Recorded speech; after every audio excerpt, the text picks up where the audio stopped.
Okay, our next guest I am so honored to have and excited about. As we talked about, we started the show, we went from the cold waters of Lake Superior. Now we're going to shoot across the galaxy and talk about something that has been around for a long time, 50 years to be exact, is the whole mystery genre or of Star Trek. So many of us have grown up with Star Trek. The show that started out with the humming planets and the cardboard sets and the shaking of the camera to show what the crew was going through. Gene Roddenberry's creation has just come so far, from Star Trek, the original series, to the comic book series, to the major motion picture, to Star Trek The Next Generation, Deep Space Nine, Star Trek Enterprise, all the different movies, and then, of course, the reboot, J.J. Abrams' reboot of the alternate timeline, alternate universe, and his take on everything. And, of course, Star Trek Beyond is coming out this summer. And again, this is the 50th anniversary of Star Trek. One of the characters, of course, that is just makes the whole thing up is DeForest Kelley's character of Dr. Leonard Nimoy. Dr. Well, people are going to kill me when I say that. Of Bones McCoy. Yeah, Nimoy and McCoy are pretty close. But anyway, of Dr. Bones McCoy. He did an unbelievable job. I think many people didn't know who this character was, although DeForest Kelley has been around for a long time and made so many different movies and appearances. And I had the honor to come across a lady by the name of Kristine M. Smith. She goes by Chris. She is an author. Her new book is coming out called DeForest Kelley, Up Close and Personal, A Harvest of Memories from the Fan Who Knew Him Best. The book is going to be out very shortly. I asked Chris to come on the program. Not only was she a fan, but a personal friend of DeForest Kelley for so many, many years. And I'd like to hear about him because I think he's an amazing actor, had an amazing character, and just had such a great demeanor on and off the set. Watching some of the interviews with D. Kelley were just amazing. So without any further delay, let's go ahead and get Chris on the line. Chris, good evening. Welcome to AM 630 and the Fringe Radio Show. Thank you very much. I'm just delighted to be here. Well, I'm delighted to have you here, Chris. Why don't you give our listeners a little bit of your bio and a little bit of your history and your relationship with DeForest Kelley? We want to hear about it all. Okay. How much time do we have? We've got 45 minutes, but we can have. All right. But that's okay. We can have you back again. But we got 45 minutes tonight. Well, that is an interesting question because the question that I was asked by Dee's biographer was, how did you go from becoming a fan on the outermost reaches of fandom to being at his bedside when he passed away? And the question kind of threw me for a loop because I didn't know how to answer that. I said, gee, that's something you would have had to ask Dee. I don't really have the answer to that. And Terry said to me, you have the answer, you just have to connect the dots. Right. So, fortunately, I'm a journalist and an author, and I have been, writing journals in my entire life. So I went back into my journals and connected the dots. The first time I met DeForest was May 4th, 1968, and he was going to be in a parade in Wenatchee, Washington. And I thought, well, you know what? I love Star Trek. I just want to go over there, and I want to see him go by. That's really all I had planned. Mm-hmm. But as luck would have it, when I got to Wenatchee, it wasn't quite parade kickoff time yet, and I noticed that the limousine that would be carrying DeForest and his wife Carolyn was parked beside the road there. And I thought, if I loiter shamelessly, maybe I'll actually get a chance to meet him and not just watch him go by. Right. So I waited, and eventually Dee and Carolyn came out and got in the limousine, and I hung back. First of all, I'm kind of shy, but also I had met other actors before, and sometimes you're not sure you really want to meet them because you think they might, disappoint you in some way, that they're so full of themselves, one thing or the other. So I just kind of hung back a little bit and watched how he interacted with other fans. Very, very quickly, I realized this guy is salt of the earth. He is so appreciative. Until Star Trek came along, he had been a bad guy in motion pictures before, and he had been, pretty much typecast as a bad guy up until Star Trek came along. And so, I had this dichotomy going on. I had the good Dr. McCoy and, Toby Jack Saunders, this badass cowboy. Mm-hmm. So I didn't know who to expect when I met DeForest Kelley. And when I found out he was such an awesome person, I screwed up my courage and went and asked him for an autograph. And I had never met anybody so typically Southern gentleman before. He acted like he just respected me. I was only 17. I was shaking in my boots. I was really nervous, and he just treated me so delightfully that when I went home that weekend, I had a creative writing assignment due, and I decided to write an article about him called, isn't this clever, The Real McCoy. And I wrote it, and I turned it into my teacher, and he said, Chris, this is excellent. I think you should send Mr. Kelley a copy of it. And I went, no. I don't write to movie stars. I don't write to TV stars. And he goes, look, if you impress somebody as much as he impressed you, wouldn't you want to know? And I went, well, yeah, but, he's an actor. He probably hears it 10 times a day. And he basically just pulled rank on me and said, send it. So, I knew he was going to mark me down as citizenship or whatever if I didn't do what he said, so I sent it. And I figured, I figured DeForest's secretary would see it, and she'd go, yeah, okay, another fan letter, and, pitch it. But as it turned out, his secretary was his wife, and she read it, and she said, Dee, you got to read this. And Dee liked it. Now I'm calling him Dee. At the time I was calling him DeForest, but anyhow. Mm-hmm. Dee liked the letter so much that he sent it to a New York publisher. Not the letter, but the essay I had written about meeting him and what a wonderful person I thought he was. He sent that off to a New York publisher, and they said they wanted to use it as a special holiday piece in their magazine that year.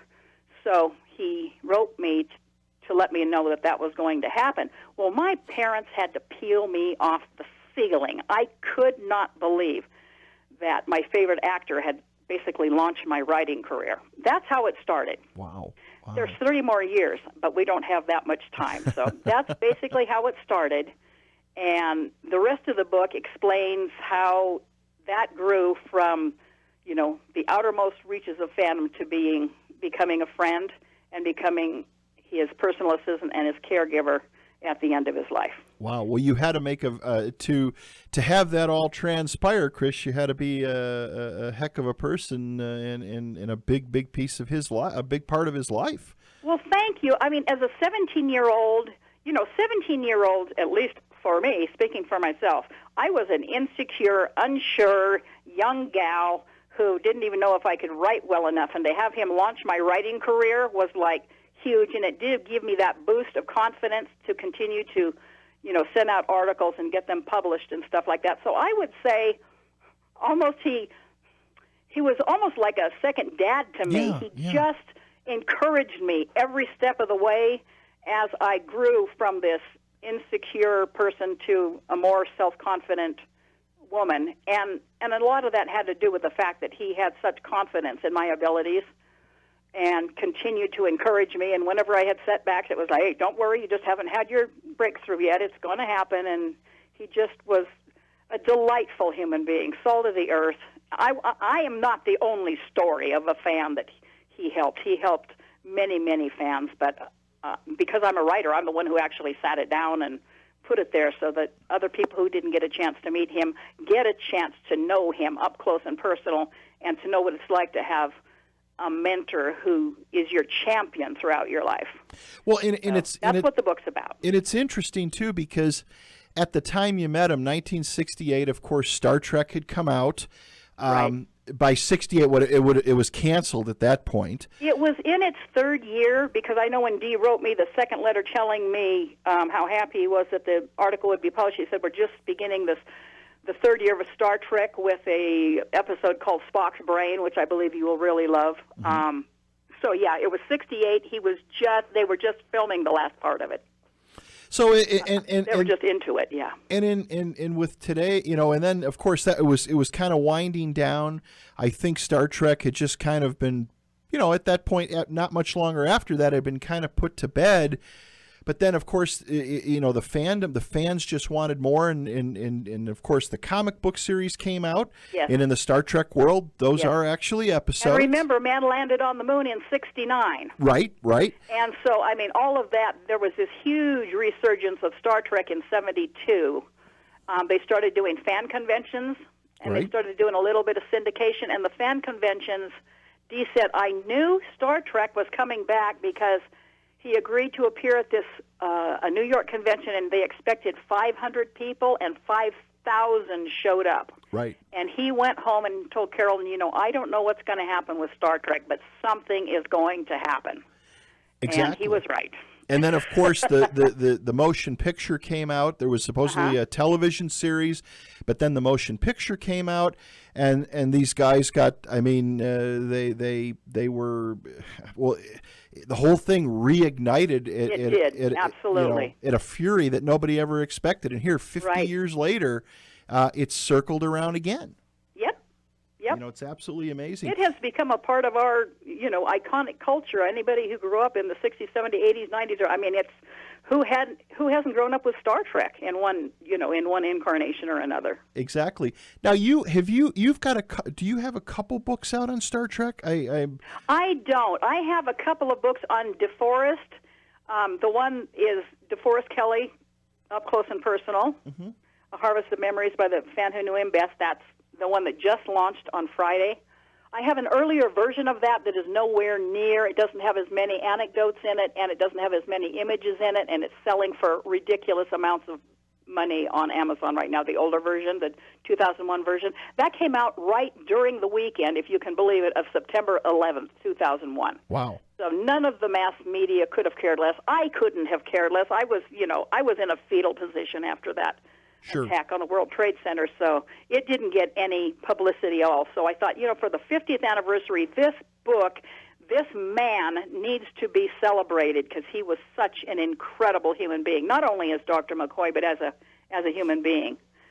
So, and then the other one of DeForest is an e-book, and it's called The Enduring Legacy of DeForest Kelley, Actor, Healer, Friend. And that is a book of other fans' reminiscences. And I I wrote the introductory sections for each of the sections, Actor, Healer, Friend, and Enduring Legacy, but other fans actually wrote the other parts of it, their reminiscences and memories. There's a NASA space scientist who wrote in it, and doctors and technicians whose career they accredit to Dee's portrayal of Dr. McCoy. I mean, there are a lot of Minnie McCoys in a lot of hospitals. Right. All over the country, that Dee said his greatest legacy was the fact that there were nurses, doctors, technicians, scientists, and stuff who were, I call them Minnie McCoys. Dee didn't. Let me ask you, how did he feel, Chris? I know, in years past, of course, you heard guys like Leonard Nimoy and, of course, William Shatner and all the the core group, how they all got typecasted. And initially, they didn't care for it. But then, even William Shatner in some of his recent talks and books talks about it's okay to be known as Captain Kirk, and Leonard Nimoy was okay to be Spock. How did DeForest handle? Did he enjoy? I mean, obviously they were typecasted, especially in the late 70s and the 80s and the 90s with the movies and the resurgence.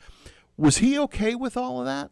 He was absolutely fine with that. The funny thing about that is they almost didn't let him into Star Trek because he had been typecast as a rowdy cowboy, as a heavy in the movies, and NBC said that nobody will ever believe this guy as a good guy. He's been out killing people for 20 years in motion pictures and on TV series. And so they almost didn't let him go, didn't let him on Star Trek. So the opposite thing happened, and when Star Trek was over, Dee really wanted to get into some heavy cowboy stuff again, and they said, no, nobody will ever believe you was a bad guy. And he's like, excuse me. He almost got on Lonesome Dove, but there was a conflict with a Star Trek. He was contracted to be Dr. McCoy whenever any of the movies came out. So he missed, I think, the Missouri Breaks, and I think he missed Lonesome Dove both because he was under contract to do McCoy again. But he would have loved to do more Westerns.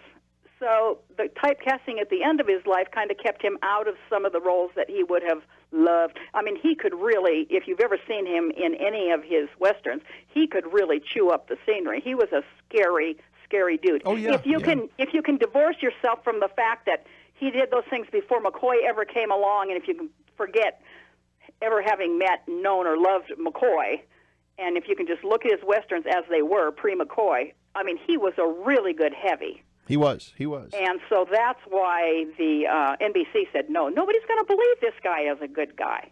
Well, Gene Roddenberry had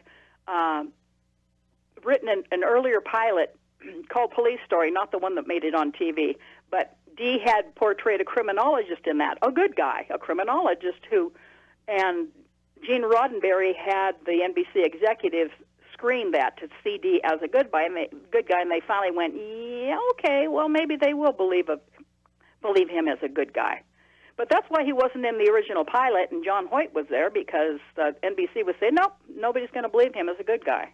Wow, that's true. He was typecast twice. and after Star Trek, just looking through his IMDb, it was nothing but Star Trek from basically 70 forward. I mean, that's all he did. He did The Brave Little Toaster Goes to Mars, which was a cartoon, and he did the animated Star Trek. Right. But yeah, that's pretty much what he did. Wow. How did he feel about all these conventions and stuff? He loved conventions. Did he attend a lot of them? He did, and he did that not because he had to or needed the money. He just loved his fans, and I have met his fans, and I totally, totally get why he loved his fans. Mm-hmm. They were so respectful and so affectionate with him, and he with them. He went out there to get his legal fix. Right. He just loved appearing at conventions. He was a shy man, and he was originally, at first, when he first would get on stage, he was nervous. But within a couple of minutes, he would usually start by reading one of his Star Trek poems. And, of course, the audience would appreciate those like crazy and laugh and cheer and clap. And by the time that poem was read, he felt, he had settled in, and he had felt very, very comfortable with the crowds. And he was wonderful, absolutely wonderful, because after he did those poems, he basically would, smile and say, okay, that's all I know. I came here to find out what you know, and he'd just open up that convention to whatever questions the fans had. Wow. So he was answering questions the whole time, and it was really awesome. Some marvelous things came out of that. One lady in Denver stood up and just poured her heart out to him, saying that she had been raised in a very dysfunctional family. She told a little bit about it. And she said, I'm not sure I would still be here today if Star Trek hadn't come along, because I kind of adopted you as my father just to have something to hold on to, just some hope. Yeah. And she told this little story, and everybody in the audience was so touched by it. And she said, so I don't know if you'll allow this, but I just wondered if I could give you a hug. And Dee put his arms out, and dead serious, he said, you certainly may. Come to Papa. Wow. And, I mean, he was fabulous. Talk about a healer. McCoy was a healer. DeForest Kelley was the ultimate healer. He was such a fantabulous person. And anybody who ever met him or worked with him will say the same thing. Amazing. Just seemed like such a, and of course you would know, you were good friends with him for so long. Just a down to earth, like you said, a salt of the earth, a down to earth type of guy. I didn't know. I don't know anything about the man, but it seems like he's just a regular Joe. That's it. He really was. And I was so nervous the first time the first time I met him at the parade. I was real nervous. The next time when I met him and sat down and had dinner with him, I was an absolute nervous wreck, because it's like, sitting down with an icon that you have revered for years. But very quickly, Dee and Carolyn just made you feel so comfortable and so relaxed and so beloved.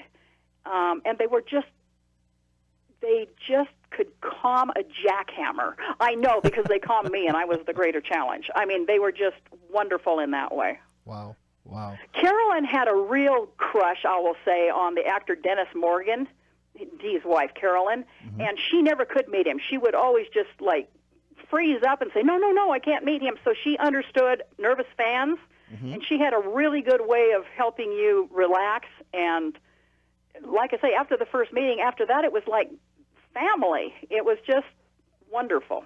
Wow. Amazing. Was it hard when the motion pictures were in full swing?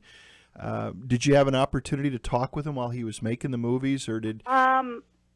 I was in touch with them at that point. I wasn't in Hollywood at that point. I was still up at the Pacific Northwest, and Carolyn was sending us note cards very often, little postcards saying, we're in Yosemite this week, and we're doing this. And I showed pictures of Deacon, which was my serval cat. I showed pictures of Deacons to the cast, and they, so I was getting these little postcards back and forth, and that was shortly after Dee had his first surgery, and she was keeping me up to date on Dee's feeling so much better since his surgery, and he's up to 135 pounds and stuff like that. So I was in touch with them via postcard.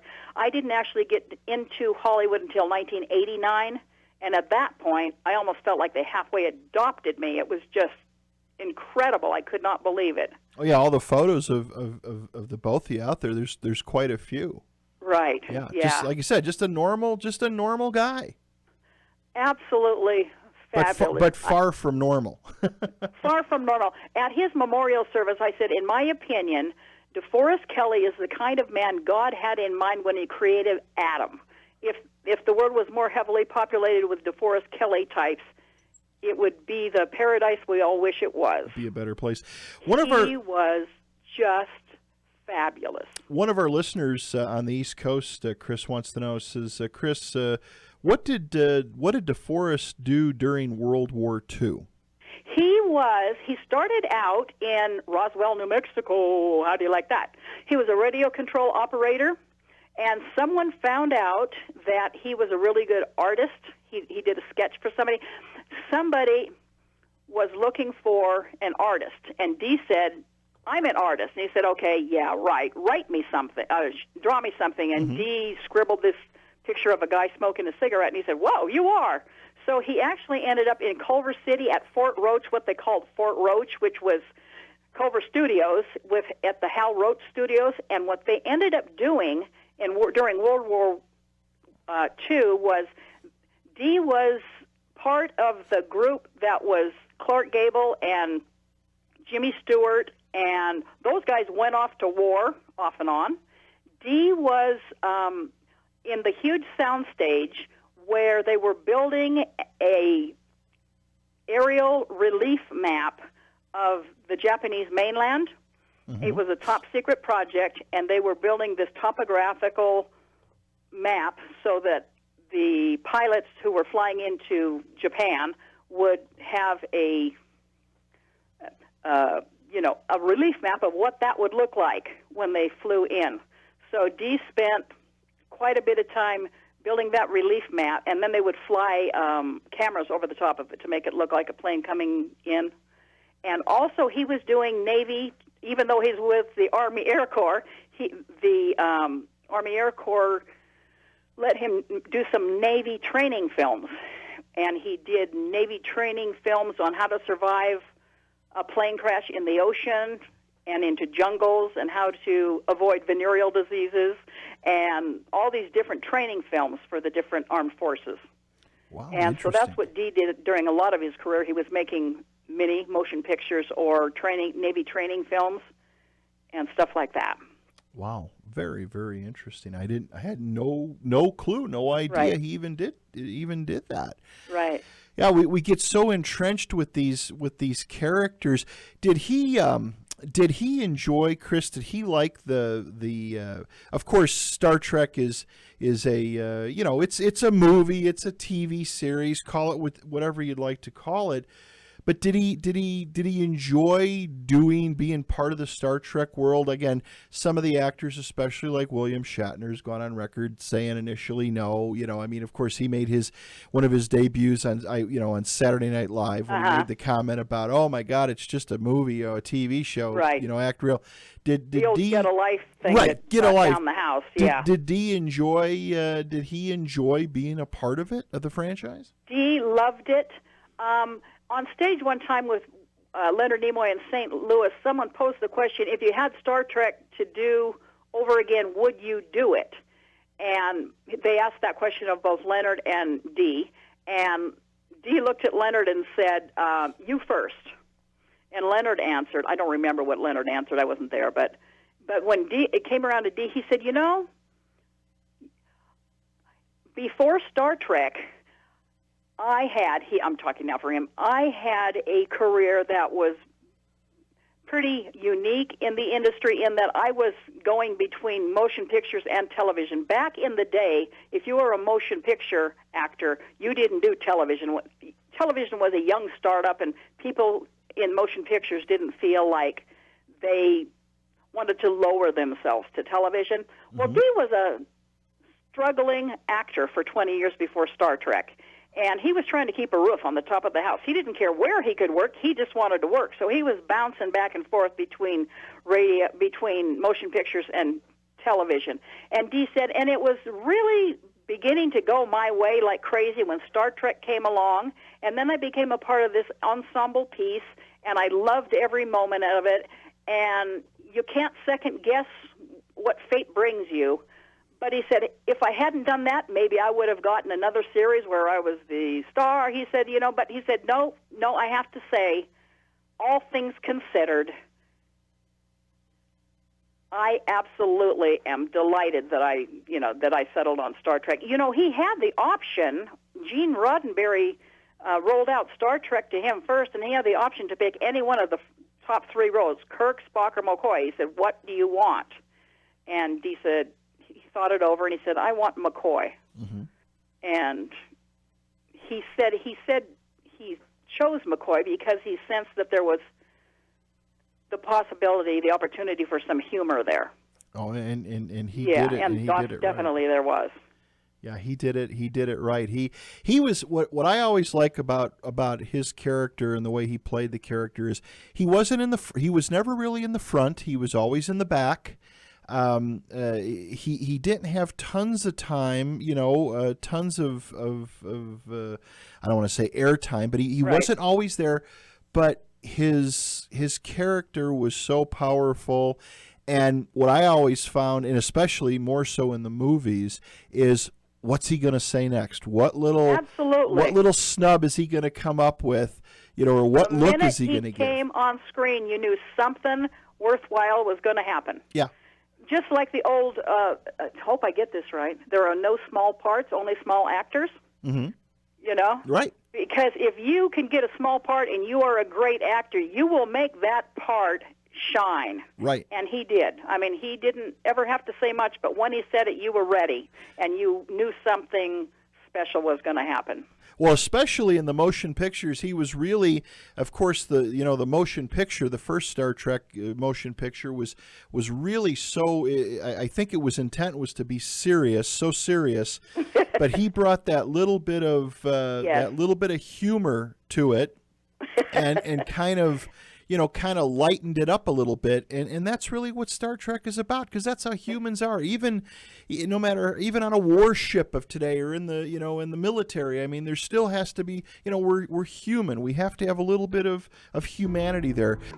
All right, everybody, welcome back to Fringe Radio. Tonight with us for Hour 3 is Kristine M. Smith. Her new book is called DeForest Kelley Up Close and Personal, A Harvest of Memories from the Fan Who Knew Him Best. Again, Kristine, it's an honor to have you here, and thank you for giving up time on your Saturday night to be with us.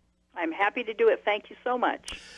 Question that I have for you is, DeForest, you mentioned talking to his wife and him having surgery. He, of course, was always a small, kind of thin. He was a frail-looking guy. I mean, he was just a small guy. when he was in the motion picture, he was really, really thin. Did he always looked like he needed a sandwich? Did he have a lot of health problems over the years? Not really until about the last decade or so. Of course, the last motion pictures were, not that long before, he was, an elderly man. Right, right. And the last one, let's see, the one where they're in Yosemite, he had just been out of the hospital like 3 weeks when they started filming that. He was down to like 121 pounds at that point, and they patted him out and did everything they could to help him look a little more robust. But until he got seriously ill, that man was as strong as a bull. I mean, he jokingly, playfully, like pushed me a time or two and showed me a piece of cement statuary of St. Francis that was about 5 feet tall that he had picked up and carried, cement. He was very, very strong, of course, until he fell ill. But no, he was a robust guy until his health problems started in about 1989 or 90.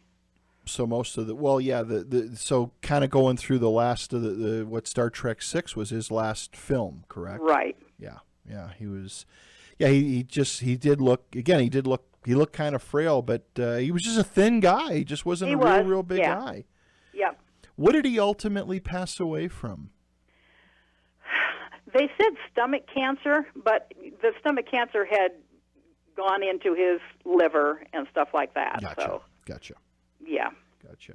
Oh, I wanted to come back. You were talking about Star Trek, the motion picture? Yes. Which Dee loved calling Star Trek the motionless picture because there was a lot of special effects and not a whole heck of a lot else going on during that thing. And they had taken out a lot of the scenes that really would have made it a lot better, which they later added back in. But he told a really funny story about that. He said when we were into acting that, we realized the script wasn't everything that it could be, and that it really wasn't a Star Trek. And the cast had been given these windbreakers, these white windbreakers with the, Star Trek on the back, and it had a string running down around the middle, so you could pull it tight. And he joked about 4 weeks into that, when we realized this wasn't exactly the Star Trek, we were used to doing. He said they made us pull those strings out of those jackets because they were afraid somebody was going to hang themselves. Oh, really? But the fans still, because it was Star Trek, the fans continued to go to that show time after time after time to make sure Paramount made money on that thing so that we would make some more Star Treks. And so the fans, again, pulled that one out of the fire and said, look, it isn't the Star Treks we grew up with, but we know there can be better Star Treks than this. And so it was very well attended, and that's why the other ones came along, because Paramount made a buck and said, okay, let's make some more of these. And, of course, they got better after the first one. Sure. You want to take a quick call, Chris? Sure, you bet. Caller, good evening. Welcome to K-Talk. You're on with Kristine Smith. Yes. Kristine, can you tell me DeForest Kelly what his favorite episode was on Star Trek? Yes. And also whether he had any input on the script when he dialogue-wise. His favorite episode of Star Trek, the TV series, was The City on the Edge of Forever, and the motion picture series was The Voyage Home, the one with the whales. Did he have any input? Yeah. Oftentimes, Dee would do... he would throw in a line here and there that wasn't in the script, and almost always they kept it. The thing where he's talking to Spock about, can you tell me what it was like to die? And Spock says, excuse me, I'm getting some interference, and whatever, and McCoy goes, I don't doubt it. That was a throw-in line that they kept. When Spock says to Kirk and McCoy in the turbo lift as they're about to beam down to a planet, be careful, Captain. And McCoy says, we will. That was a throw-in line that wasn't in the script that they kept. So Dee had a really great sense of humor, and he could, sometimes he'd throw something in and they'd keep it. And he did have input into, obviously, once a script comes out, the actors sit around the table and they read it, and would my character say this and that kind of thing. They have that kind of input. Harv Bennett always said whenever Dee came in to comment on a script, he always respected what Dee had to say, because unlike many actors who kind of want to tweak that thing to make them look good, Dee would give up lines if he didn't feel that it wasn't right for him. And if he suggested something, it always was to make that movie better. It wasn't necessarily a McCoy thing. The part where Spock dies, and Kirk and Spock are doing hands through the window. McCoy was supposed to be the one to say he's dead, and McCoy said no. I mean, Dee said no. I have said that too many times. That is a throwaway line. People laugh about that. Spock is dying. I am not going to say that. Give the line to Scotty. And he gave the line to Scotty. So, wow. Dee had input when McCoy was taking his father off life support to allow him to die because he was suffering. The script had read, "Kill me." His father had said, "Kill me." And Dee said, "No, I'm not going to kill my father." He said, "If you change it to release me, I will do this, but I'm not going to respond to somebody saying, kill me." So stuff like that. Yeah. Dee knew who McCoy was. McCoy didn't kill people. McCoy might release people from intense suffering, but he would not kill people, that kind of thing. Okay? Yeah. Is that good? Yeah, thank you so much. Yeah. Uh-huh. Have a great night. Thanks for calling. Thank you. Yeah. Yeah, just an amazing guy. Let me ask you: are you with your book, Chris? Are you going to go on the any of the convention circuit this year at all with it, or are you... It depends on if I get invited. That isn't just something you say, "Hey, I'm on my way." You have to get invited to those things. I would love to. During the 45th anniversary, I was in Seattle and Sacramento and Las Vegas. But I haven't heard anything this year. The 50th anniversary is going to be huge. I don't think I'm like the top of the totem pole here. We're going to have Star Trek actors and producers and directors from 50 years.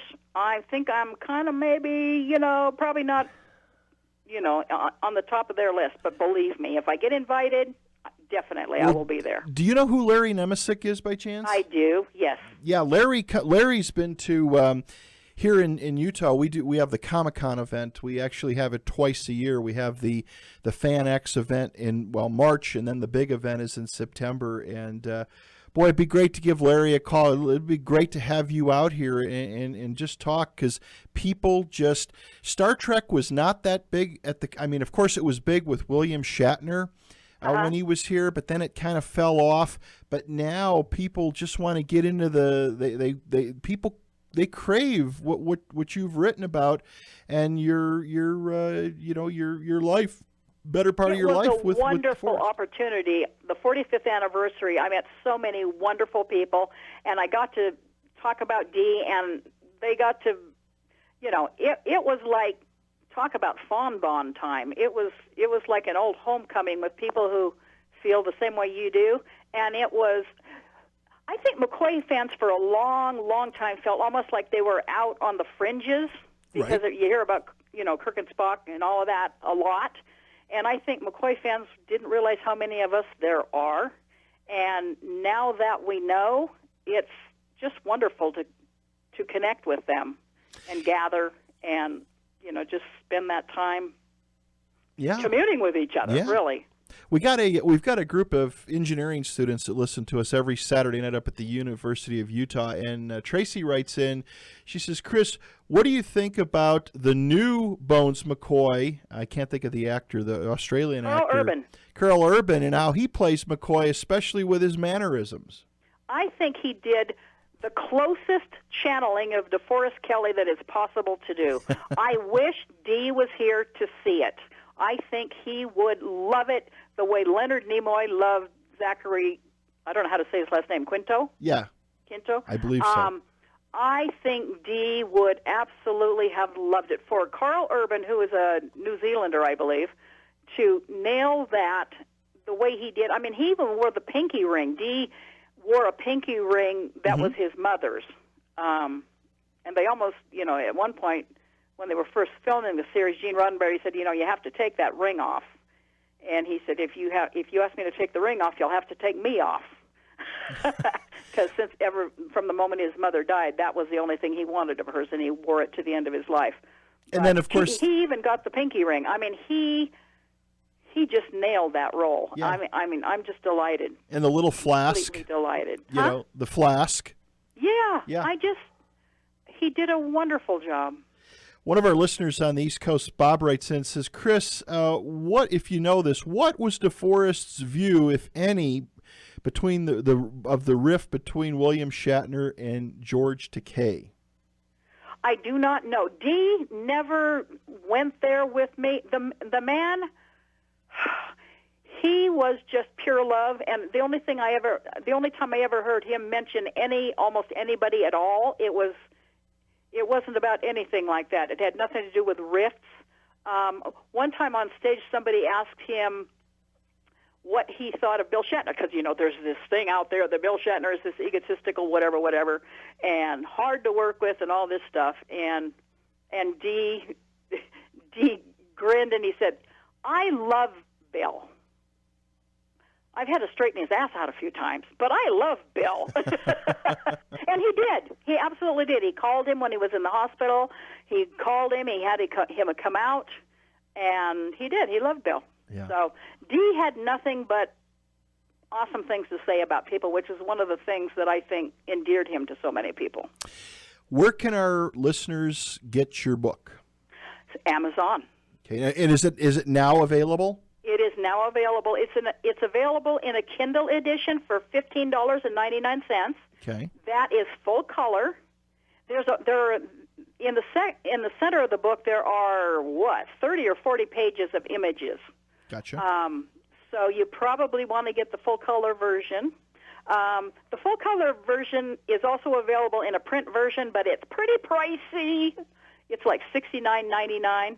But if you want that book to hold in your hand, and then there's also a black and white version that is $29.99. But they're all available at Amazon.